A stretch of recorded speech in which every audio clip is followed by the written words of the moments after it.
امت مسلمہ اور عالم اسلام کی جو نبی پاک صلی اللہ تعالیٰ علیہ وسلم کے ساتھ وابستگی ہے، اس کا پھر لازمی نتیجہ یہ ہے کہ پوری دنیا کے مسلمان نبی پاک کے میلاد پاک پر نہ صرف یہ کہ بہت خوش ہوتے ہیں، بلکہ ان کی خوشی ان کے لب و لہجے سے عیاں بھی ہوتی ہے۔ اللہ تعالیٰ اس ربیع الاول شریف کو پورے عالم اسلام کے لیے رحمت اور فضل والا بنائے، اور بالخصوص اس کی برکتیں اللہ اہل فلسطین کو عطا فرمائے۔ میرے عزیز دوستو، بڑی باتیں ہم کبھی سنا کرتے تھے کہ اس موضوع پر لوگ بحث کرتے ہیں، اس موضوع پر لوگ دلائل مانگتے ہیں، اس موضوع پر لوگ لوگوں کو وسوسے دیتے ہیں۔ اللہ نے موقع دیا، وقت گزرا تو ہم نے حالات دیکھے۔ کم از کم اس سال عید میلاد النبی کے موقع پر میں جس شہر میں گیا ہوں نا، مجھے ایسے لگا ہے سارا شہر ہی میلاد کی محفل میں آ گیا۔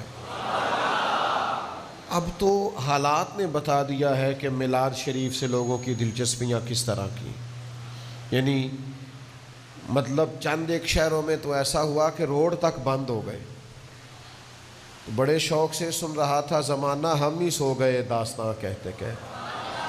اب تو یہ طے شدہ حقیقت ہو گئی ہے میلاد شریف کی۔ تو آپ ذوق دیکھیں، اللہ تعالیٰ دن بدن میلاد شریف کا ذوق لوگوں کے بیچ بڑھا رہا ہے۔ اللہ تعالیٰ ہمیں حضور کی سنت اور شریعت کا پاس بھی عطا فرمائے۔ نبی پاک صلی اللہ تعالیٰ علیہ وسلم کی مختلف شانیں، اور ہر شان وراء الورا ہے۔ نبی پاک نبیوں کے امام ہیں، یہ بھی حضور کی شان بڑی وراء الورا ہے۔ نبی پاک علیہ السلام کسی مخصوص علاقے، شہر، قبیلے، رنگ، نسل کے رسول نہیں، بلکہ جس کا مالک رب ہے اس سب کے حضور رسول بن کے تشریف لائے۔ یہ بھی حضور کی شان ہے۔ پھر اللہ تعالیٰ نے نبی پاک صلی اللہ تعالیٰ علیہ وسلم کو مقام محمود عطا کیا، شفاعت کا حق دیا، یہ بھی حضور کی شان ہے۔ نبی پاک علیہ السلام کی تعلیمات مکمل ہے، کامل ہے، اکمل ہے، یہ بھی حضور کی شان ہے۔ نبی پاک صلی اللہ تعالیٰ علیہ وآلہ وسلم کو اللہ تعالیٰ نے بے مثل اور بے مثال اولاد عطا فرمائی، یہ بھی حضور کی شان ہے۔ اللہ تعالیٰ نے بے مثل و بے مثال اصحاب حضور کو عطا کیے، یہ بھی حضور کی۔ لیکن ایک شان نبی پاک کی بڑی انفرادی ہے، یہ ساری شانیں حضور کی ہیں، لیکن ایک شان حضور علیہ السلام کی بڑی منفرد ہے، اور وہ شان یہ ہے کہ نبی پاک اللہ تعالیٰ کے محبوب ہیں۔ حضور اللہ تعالیٰ کے، یہ آپ سنتے ہیں نا ہر روز، اللہ کے حبیب، اللہ کے محبوب۔ یہ اگر کوئی کسی کو محبوب ہی بنا لے، یعنی 4 بچوں میں سے ایک جو لاڈلا ہوتا ہے، باپ کا لاڈلا تو ماں تانا دیتی ہے، کہندی ہے ہن آکھیا نا دھی نے تے ہن لگ پتا جاندا ہے نا کیویں نہ کرنی جے۔ اس کو پتہ ہوتا ہے کہ یہ نا اس سے پیار ہے، اس کے لاڈ ہیں، اب یہ ہے کہ اس کی بات مانی جائے گی۔ کچھ لوگ محبوب ہوتے ہیں نا، تو محبوب جس کو بندہ بنا لے، مطلب یہ ہوتا ہے کہ اس کو بڑا چاہتا ہے، اس کو راضی بھی رکھنا چاہتا ہے، اس کو تکلیف سے بھی بچانا چاہتا ہے، اس کے ساتھ ایک خاص وابستگی ہو جاتی ہے۔ آپ کوئی زندگی میں ایسا شخص، کوئی ایسی اولاد میں سے، کوئی قریبیوں میں سے ایسا جس کو انسان اپنا محبوب سمجھے کہ یہ مجھے بڑا لاڈلا ہے، تو کئی دفعہ ایسے ہوتا ہے کہ وہ نا بندے کو وہ ستاتا بھی ہو نا، یہ عام دنیا داری کے رشتوں کی بات ہے، اس کے ستانے کے باوجود بھی نا اس سے بندہ ناراض نہیں ہوتا، ستاتا ہے، پریشان کرتا ہے، تو وہ ماں کہندی ہے کہ میں تینوں 10 تے مت دیاں پر کراں کی ماں جو ہوئی۔ پھر کبھی کبھی نا وہ والد بھی کہتا ہے کہ بیٹا میرے پاس علاج تو بڑا ہے پر کیا کروں، تجھ سے پیار ہے، ورنہ میں 2 منٹ میں تجھے ٹھیک بھی کر دیتا۔ تو یہ محبت کی بولی ہے. آپ کو سمجھ آ رہی ہے؟ داتا گنج بخش علی حجویری نے لکھا ہے کہ محبوب پر بندے کو غصہ بھی نہیں آتا. محبوب جو ہوا، محبوب کے اندر بندے کو نقص بھی نہیں نظر آتا. وہ محبوب جو ہوا، یہ نہیں ہے کہ دنیا داری میں لوگوں میں، عام انسانوں میں کوئی نقص ہوتا نہیں. انبیاء کے علاوہ جتنے بھی انسان ہیں ان میں کمزوریاں ہوتی ہیں، لیکن محبوب میں بندے کو نقص کوئی نہیں. سمجھ آئی آپ کو؟ نہیں سمجھے نا میں کیا کہہ رہا ہوں؟ نقص یہ نہیں کہ نقص ہوتا نہیں، نظر نہیں آتا. نہیں اجے بھی نہیں سمجھ آئی گل. نہیں ٹھہریں آپ، سبحان اللہ، بے شک نہ کہ مسئلے کو سمجھیں. یہ نہیں کہ ہوتا نہیں، ہوتا ہے، لیکن عام انسانوں میں نقص.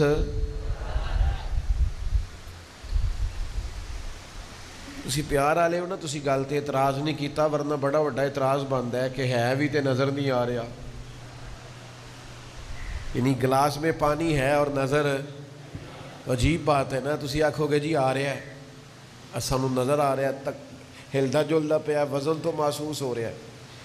محبوب میں یہ نہیں کہ نقص ہوتا نہیں، نظر نہیں آتا. اس کو سمجھ لیں. اس کی وجہ محبت کی ایک پٹی بھی ہوتی ہے، اور جب پوری طور پہ آنکھوں پہ چڑھ جائے تو پھر محبوب میں سے نقص نظر. حدیث پاک موجود ہے، پہلے حدیث سن لیں ذرا، بات پکی ہو جائے. حضور فرماتے ہیں محبت بندے کو اندھا بھی کر دیتی ہے، بہرا بھی کر دیتی ہے، اور گنگا بھی کر دیتی. محبت کرنے والوں میں 3 عیب ہوتے ہیں. ایک وہ گنگے ہوتے ہیں، دوسرا اندھے ہوتے ہیں، تیسرا بہرے ہوتے ہیں. تو جے پوری آنکھاں کھول کے ویکھے نا تو پھر پیار نہیں کردا. چلے میں دلیل دیتا ہوں. صحیح مسلم میں حضرت عمر بن عاص کہتے ہیں مجھ سے اگر کوئی کہے نا حضور کا حلیہ بیان کرو تو میں نہیں کر سکتا، میں نے کھول کے دیکھا ہی نہیں. رو بھی اتنا تھا میں دیکھ ہی نہیں سکا. محبوب جو ہوتا ہے اس کے بارے میں انسان کا، یہ عام انسانوں کی بات کر رہا ہوں میں، اس کے بارے میں فلسفہ یہ ہوتا ہے کہ نہ اس کا عیب دکھائی دیتا ہے، نہ سنائی دیتا ہے، اور نہ زبان پر. اور اگر آئے تو پیچھے تو میں نے حدیث سنائی تھے نا، اور اگر آئے تو پھر اعظم چشتی مرحوم بول پڑے، کہنے لگے محبوباں تے نکتہ چینی کرن تو جیڑا باز نہیں آندا. محبوباں تے نکتہ چینی کرن تو جیڑا باز نہیں آندا. اصل منافق جانو اس نو، اے جھوٹا پیار جتاوندا. اصل منافق جانو اس نو، اے جھوٹا پیار جتاوندا ہے. سانو دسیا عشق دے مفتی حازم چشتی کہتے ہیں محبوباں تے نکتہ چینی کرن تو جڑا باز نہیں آندا. اصل منافق جانو اس نو، او جھوٹا پیار جتاوندا ہے. سانو دسیا عشق دے مفتی جڑا مڑ مڑ کے فرماوندا ہے آزم جتھے دل لگ جاوے اوتھے عیب نظر نہیں آوندا. آزم جتھے دل اوتھے عیب نظر. دیکھو نا، یہ تو عام انسانوں کی بات ہے نا. جب نبی پاک کی بات آئی تو درویش کہنے لگے کوئی بشر آکھے، کوئی نور آکھے، اساں پیندا ہر پاسے اے ہوئی شور ڈٹھا. پھر اللہ والے گل مکا دیتی، تساں ہور ڈٹھا ہے تے اساں ہور ڈٹھا ہے. تساں ہور ڈٹھا ہے تے اساں ہور ڈٹھا ہے. یہ دیکھنے میں بھی بڑا فرق ہوتا ہے. ایک ابو جال نے دیکھا، اس نے کہا کہ عبداللہ کا یتیم بیٹا محمد ہے صلی اللہ، یہ عبداللہ کے یتیم بیٹے محمد ہیں. ایک ابو بکر صدیق نے دیکھا.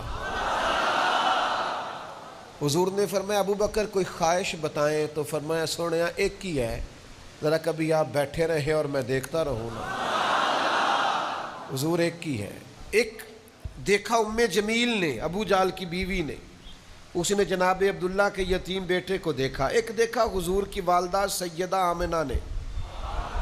لوگوں نے پوچھا کوئی ولادت کی بات سنائے، تو جناب آمنہ کہنے لگی مجھ سے نا جس دن میرے کریم پیدا ہوئے ہیں کیفیت یہ تھی کہ مجھ سے نور نکلا، اور اتنا نور نکلا کہ میں نے مکہ مکرمہ میں لیٹ کر شام کے محلات دیکھ لیے۔ تے کوئی نور آکھے تے کوئی بشر آکھے، پہندہ ہر پاسے ہوئی۔ پھر اللہ والیاں گل مکا دیتی، اساں ہور ڈٹھا تے تساں، آپ کی اپنی اپنی نظر ہے، آپ دیکھتے رہے کرتے رہے بات جو آپ نے کرنی ہے، پر اساں ہور ڈٹھا ہے تے تساں، یہ فرق ہے۔ نبی پاک محبوب ہیں، حضور کی ایک شان ہے شان محبوبیت۔ اچھا، اس کو حضور خود بیان کرتے ہیں بڑے ناز کے ساتھ،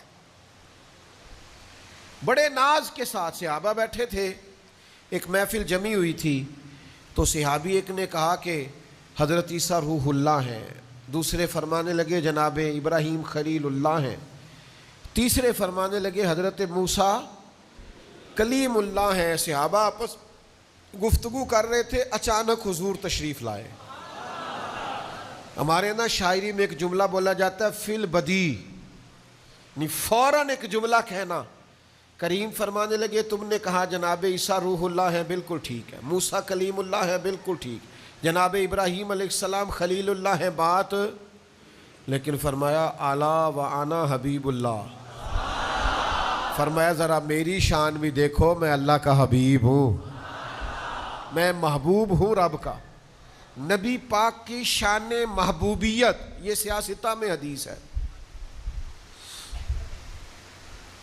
حضرت ابو موسیٰ اشعری رضی اللہ تعالیٰ عنہ بیان کرتے ہیں، یہ آپ نے توجہ سے سننی ہے، روایت بخاری مسلم میں۔ حضرت ابو موسیٰ اشعری رضی اللہ تعالیٰ عنہ فرماتے ہیں میں اپنے قبیلہ اشعر کے کچھ لوگوں کو لے کے نا حضور کی بارگاہ میں گیا، تو نبی کریم علیہ السلام نے اس وقت کچھ جلال میں تھے، اظہار ناراضگی کسی بات پر کریم فرما رہے تھے، اور میرے امام کہتے ہیں غضب سے ان کے خدا بچائے، کسی بات پر اظہار ناراضگی فرما رہے ہیں۔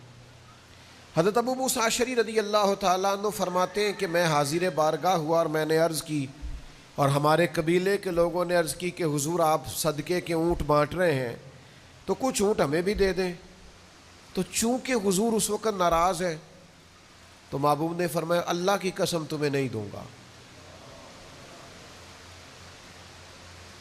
فرماتے ہیں ہم خاموش ہو گئے اور بڑے پریشان ہو گئے کہ محبوب ناراض تھے، ہم نے کیوں بات کی، ہمیں نہیں کرنی چاہیے تھی۔ فرمایا اللہ کی قسم تمہیں نہیں دوں گا۔ ٹھیک ہے، خاموش ہو گئے اور پریشان بڑے تھے۔ فرمایا تھوڑی دیر کے بعد حضور نے بلایا اور بلا کر 5 اونٹ دیے۔ 5 اونٹ دیے اور پہلے قسم کھا لی کہ نہیں دوں گا، سیاستہ میں موجود۔ حضرت ابو موسیٰ اشعری کہتے ہیں ڈرتے ڈرتے عرض کیا یا رسول اللہ آپ نے تو قسم نہیں اٹھائی تھی کہ نہیں دوں گا، تو حضور پھر آپ نے دے دیے۔ تو یہ جملہ موجود ہے سیاستہ میں، محبوب فرمانے لگے یہ میں نے نہیں دیے، یہ اللہ نے دیے، میں نے نہیں دیے، میں نہیں کھولتا اس جملے کو کہ اس کا مطلب کیا ہے، لیکن حضور فرماتے ہیں یہ میں نے، کس نے دیے؟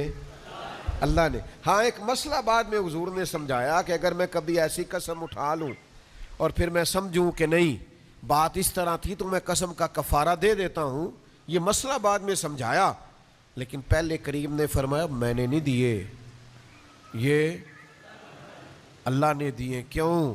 کہ محبوب جو ہوئے اللہ کے، تو حضور کسی کو کچھ دیں تو یوں ہی ہے جیسے، اچھا جس دن کی میں نے یہ روایت پڑھی ہے نا تو میرا دل کرتا ہے میں ان لوگوں کو پاس بٹھا کے نا تو یوں نشانی لگا کے کہوں تم کہتے ہو حضور سے نہیں مانگنا چاہیے، تو حضور تو دے کے کہتے ہیں میں نے نہیں دیا، دیا کس نے ہے؟ اللہ نے۔ تو جب محبوب کے دستے مبارک سے جو ملے وہ حقیقتاً اللہ ہی سے ملتا ہے، تو پھر ہم نے حضور سے نہیں لیا، ہم نے رب سے لیا ہے۔ تو مانگیں گے مانگے جائیں گے، منہ مانگی پائیں گے، سرکار میں نہ لا ہے نہ حاجت اگر کی۔ حضور اللہ کے محبوب ہیں اور مطلق محبوب ہیں۔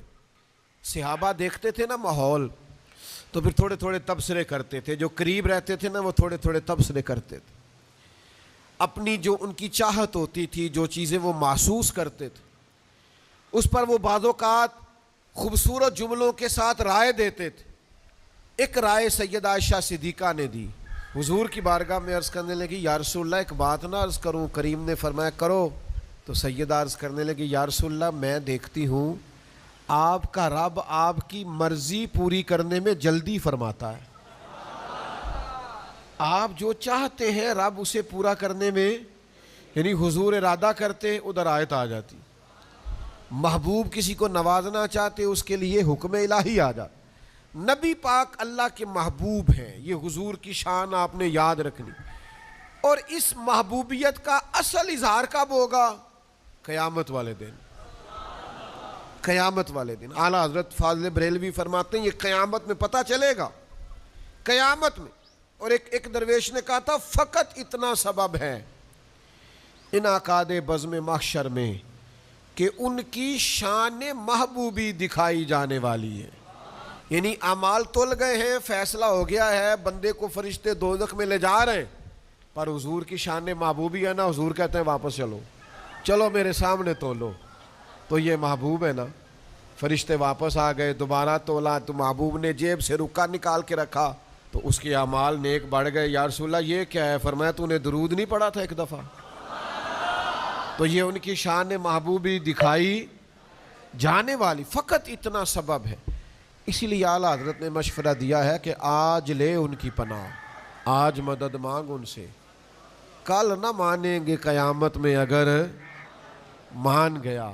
اور انہیں جانا انہیں مانا نہ رکھا غیر سے کام، للہ الحمد میں دنیا سے۔ تین باتیں آپ سے کرنی ہیں بڑی ضروری، تین باتیں کرنی۔ نبی پاک محبوب ہیں اللہ کے۔ عارف رومی نے ایک بات لکھی ہے، وہ کہتے ہیں حضرت موسیٰ علیہ السلام کے زمانے میں نا ایک شخص مسلمان نہیں تھا اور اس کی کچھ عادات بھی ٹھیک نہیں تھی، وہ حضرت موسیٰ علیہ السلام کی نا نقلیں اتارتا تھا، آپ کی طرح کا امامہ باندھتا، آپ کی طرح چھڑی پکڑتا، آپ کی طرح بولتا۔ تو حضرت موسیٰ کلیم کی قوم کا غلبہ ہوا تو اسے نکال دیا۔ ایک عرصے کے بعد حضرت موسیٰ علیہ السلام کو حکم ہوا کہ فلاں جگہ ہمارا ایک دوست انتقال کر گیا ہے، آپ حکم دیجئے لوگوں کو کہ غسل کفن کا بندوبست کریں۔ حضرت کلیم تشریف لے گئے تو عرض کی مالک یہ تو وہ نقلیں اتارنے والا ہے۔ تو مالک نے فرمایا بے نیاز ہے نا رب، فرمایا ہم نے اسے توبہ کی توفیق بھی دی اور آپ کا کلمہ پڑھنے کی توفیق بھی دی۔ مالک یہ مہربانی کیوں ہوئی؟ یہ نوجوان توجہ کریں، یہ مہربانی کیوں ہوئی؟ تو کریم نے فرمایا اے میرے کلیم، جب یہ آپ کی طرح کا بن کے نکلتا تھا تو پیارا بڑا لگتا تھا۔ نوجوانوں آپ کر لیں، دوڑ لگا لیں، جتنی بھی فیشن کی دوڑ لگانی ہے، جو بھی ڈیزائن بنانا ہے، معاذ اللہ داڑھیوں تک کے ڈیزائن بنا لی، سنت کے مطابق نہیں رکھی، رواج کے مطابق رکھ لی، یار مزہ نہیں اس کا۔ آپ سنت اور شریعت کی طرف سفر کریں، نبی پاک علیہ السلام کے مقدس طریقوں کو اپنائیں، آپ اپنے جگر میں ٹھنڈک محسوس کریں گے۔ حضور کی طرح کے بنو گے نا تو فاتبعونی یحببکم اللہ، رب کہتا ہے محبوب یہ آپ کی پیروی کریں گے تو اللہ کے محبوب ہو جائیں گے۔ اب نہ ایک ایک کر کے قدم ہٹاؤ۔ میری طرح کے لوگ جن کی عمر اب پکی ہو رہی ہے اور بچے جوان ہو رہے ہیں، ان کو خاص غور کرنی چاہیے کہ اب حال یہ ہے کہ بہتی لنگ گئی تو تھوڑی رہ گئی۔ اب بارش کا پہلا قطرہ بنے اور روز اپنی تربیت کریں، روز۔ گزر گیا وقت، پروگرام کرتے پلان کرتے ٹائم گزر گیا اور گزرتا جا رہا ہے، ساری منصوبہ بندی چھوڑ دو، طے کرو کہ ہم سنت پر کتنا عمل کرتے ہیں، نبی پاک کے طریقوں کو کتنا اپناتے ہیں۔ دوسری گزارش آپ کی خدمت میں یہ کرنی ہے کہ حضور کے ارشادات کو بغور پڑھیں، بغور سنیں، سیرت کے جو پہلو ہیں ان پر بغور آپ توجہ کریں۔ میں بڑے عرصے سے ایک موضوع پر لوگوں کو قائل کر رہا ہوں، بڑے زمانے سے میرا ذاتی تجربہ ہے، اس پر میں اپنے دوستوں کو قائل کر رہا ہوں کہ ٹینشن کے مسائل بڑھ رہے ہیں، انزائٹی کے مسائل بڑھ رہے ہیں, ڈپریشن کے مسائل زیادہ ہیں. نہیں, لوگ کہتے ہیں بس دل نہیں لگتا, بس بور ہوتے ہیں, سمجھ نہیں آتی, غصہ آتا ہے, چڑچڑاپن ہے, یہ عام ہوتی جا رہی ہیں چیزیں. اور پھر اس کے لیے لوگ سیشن لیتے ہیں, ماہرین نفسیات کے پاس جاتے ہیں. کچھ ڈاکٹر ایسے ہیں جو دوائی دیتے ہیں, اور کچھ ایسے ہیں جو کاؤنسلنگ کرتے ہیں, آپ سے گفتگو کرتے ہیں, آپ کا ذہن فریش کرتے ہیں. آپ وہ ساری کتابیں دیکھ لیں, ڈھونڈ لیں, ٹٹول لیں, نبی کریم کا ایک فرمان آپ اپنی زندگی میں لاگو کر لیں, کوئی ایک, میں آپ کو ذمہ داری سے کہتا ہوں, وہ آپ کو ٹینشن سے باہر لے آئے گا. آپ ٹینشن سے فری ہونا چاہتے ہیں, ڈپریشن انزائٹی سے نکلنا چاہتے ہیں, ایک فرمان, کوئی ایک. مثلا حضور نے فرمایا تم میں سے بہتر وہ ہے جو لوگوں کے حق میں بہتر ہے. لو آج سے طے کر لو کہ میں نے وہ کرنا ہے جو دوسروں کے حق میں, لو اس پر عمل کر لو. اگر 3 دن کے اندر انزائٹی نہ گئی تو میں ذمہ دار ہوں. سارا دن جب یہ منصوبہ بندی کرنی ہے کہ میرے لیے کیا بہتر ہے, میں کیسے آگے نکل سکتا ہوں, میں کیسے, جب آپ کی ساری زندگی اپنے لیے ہے تو آپ کو ٹینشن ہی ہونی ہے, ساری توجہ ہی اپنے اوپر ہے. تھوڑی دیر کے لیے دوسروں کا سوچو, دوسروں کے لیے غور کرو, آپ یقین کرو سکون آئے گا, آپ کو طمانینت حاصل ہوگی. آپ یقین کریں اپنے ذاتی کام کرنے میں وہ مزہ نہیں آتا جو دوسروں کے لیے سوچنے میں مزہ آتا. تو آپ اپنے بچوں کو بھی وہ ساری باتیں یاد کرائیں جو نبی کریم علیہ السلام نے ہماری تربیت کے لیے بیان فرمائی ہیں. میری بات کی سمجھ آ رہی ہے؟ حضرت مولا علی شیر خدا رضی اللہ تعالیٰ عنہ بیان کرتے ہیں کہ جب نبی پاک نے یہ بیان فرمایا نا کہ مومن وہ ہے جو اپنے لیے پسند کرے وہی اپنے بھائی کے لیے بھی پسند کرے. میری بات کی سمجھ آ رہی ہے؟ یہ ایک فرمان اگر پاکستان میں نافذ کر دیا جائے نا تو بتاؤ کوئی ملاوٹ کرے گا, غلط مال بیچے گا؟ یعنی آپ اس ملک میں رہتے ہیں جہاں دوائیاں بھی صحیح نہیں ملتی, اصلی نہیں ملتی دوائیاں بھی, تو حضور کے طریقوں کو اپنائیں گے تو سکون آئے گا. دیکھیں نا امام غزالی نے لکھا ہے کہ نبی پاک صلی اللہ علیہ وسلم صبح صبح مسواک کے لیے تشریف لے گئے تو مسواک غلام سے کہا تو اس نے 2 مسواکیں درخت سے اتاری. مسواک ہی ہے, مسواک کرنی ہے, ایک تھوڑی سی ٹیڑھی تھی اور ایک سیدھی تھی. اللہ کے محبوب نے وہ سیدھی مسواک غلام کو دی اور ٹیڑھی مسواک اپنے لیے رکھ لی. فرمایا قانون یہ ہے جو اپنے لیے پسند کرو وہی اپنے, آپ اس پر عمل کریں سکون ہو جائے گا انشاءاللہ. لیکن جب سارا دن یہ سوچنا ہے میرا کی فائدہ, منو کی ملے گا, منو کی لگے, یہ میرا کی فائدہ, میرا کی, یہ اتنی خوفناک سوچ ہے کہ یہ بندے کو ڈپریشن میں لے جاتی ہے. تیسری گزارش اور آخری بات جو میں نے آپ سے کرنی ہے وہ میرے سینے کا درد ہے, آپ اس پر ضرور کوشش کریں. اور میں بڑے سالوں سے محنت کر رہا ہوں کہ دین کے مسئلے میں نا بحث کرنی چھوڑ دیں. جب آپ بحث کرتے ہیں تو آپ بے یقین ہو جاتے ہیں. یعنی آپ میلاد کر بھی رہے ہیں اور اگر ذہن میں ہو کہ یاروں میں کل ایک بندے دی گل پہ سوندا سا, وہ کہہ رہا سی اسے آبا نہیں کیتا, تو آپ کیا نفع ہوگا آنے کا جب آپ ہیں ہی بے یقین. وہ جی میں ختم بھی دلا رہا ہوں ابا جی کا, اور ہر سال دلا رہا ہوں, ڈھیر سارے پیسے لگا رہا ہوں, اور ساتھ میں کہہ رہا ہوں یار کل ایک بندہ کہہ رہا سی کہ اے دورے سے آباج کوئی نہیں سی. تو بھئی آپ جب کچے پکے ہیں اور جب آپ کمزور ہیں نظریاتی طور پر تو مزہ نہیں آئے گا نا آپ کو. یہ بحثیں چھوڑ دیں, آپ 2 رنگی چھوڑ کے یک رنگ ہو جا, سراسر موم ہو جا یا سنگ ہو جا, ایک طرف ہو جانا چاہیے. تو میرے عزیز ساری زندگی طے شدہ مسئلے ہیں, اب طے شدہ مسئلوں میں بھی آپ الجھ رہے ہیں. آپ اپنی طبیعت کے اندر یقین کامل کی دولت لائیں, ختم ہو گئی بات. ہر وقت بے چینی, ہر وقت کی بے قراری, کروں کہ نہ کروں, ٹھیک ہے کہ نہیں ٹھیک. میں وہ سنی ہوں, جمیل قادری مرنے کے بعد میرا لاشا بھی کہے گا الصلاۃ والسلام. کچی پکی باتیں نہ کیا کریں, طاقتور ہو جائیں. میں اللہ کے گھر میں بیٹھا ہوں, ہم نے دنیا چھوڑ جانی ہے, آپ کو گمراہ کر کے غلط مسئلہ بتا کے اپنی آخرت کیوں خراب کرنی. جو نظریات ہمارے بزرگوں نے لکھے ہیں اور بیان کیے ہیں, جیسے جیسے دن چڑھتا ہے نا ہمارے اس نظریے میں اور نکھار پیدا ہوتا ہے, اور جیسے جیسے شام ہوتی ہے ہمارا وہ نظریہ اور ٹھنڈا اور میٹھا ہوتا جاتا ہے. ہر روز یقین بڑھتا ہے, ہر روز یقین بڑھتا ہے, ہر روز یقین بڑھتا ہے, ہر روز ایمان تازہ ہوتا ہے, ہر روز یا رسول اللہ کہنے کو جی چاہتا ہے, ہر روز رج کے درود پڑھنے کو جی چاہتا ہے, ہر روز نبی پاک کے نام کی دعائی دینے کو جی چاہتا ہے, ہر روز شیخ عبد القادر جیلانی کے نام کی مالا جپنے کو جی چاہتا ہے، ہر روز فاضل بریلوی کا پیار پڑتا ہے، ہم اہل محبت ہیں سائیں، ہر روز بشارت ہوتی ہے، ہر شام مدینے جاتے ہیں، ہر روز زیارت ہوتی ہے۔ تو اپنے نظریات کو پختہ کریں، طاقتور کریں۔ یہ کمزوریاں، یہ ڈھیلا پن، یہ کچی، جسے زندگی ہو پیاری وہ یہیں سے لوٹ جائے۔ یہ کمزور باتیں کرنی نہ چھوڑ دے، نظریاتی پختگی حاصل کریں، باہر آئیں، آپ یقین کا سفر کریں، آپ کو مزہ آئے گا، اطمینان حاصل کریں، انشراح صدر حاصل کریں۔ یہ جو ہوتا ہے نا پکا ایمان، یہ بڑا مزیدار ہوتا ہے۔ وہ جو پرانے بندے ہوتے تھے نا، پرانے مکان کچے تھے عقیدے پکے، وہ کیا بات تھی ان لوگوں۔ تو اس لیے یہ بیکار کی بحثوں سے اپنے آپ کو بچائیں، آپ مست ہوں، زندگی کا بھی لطف لیں اور حضور کی غلامی کا بھی مزہ لیں۔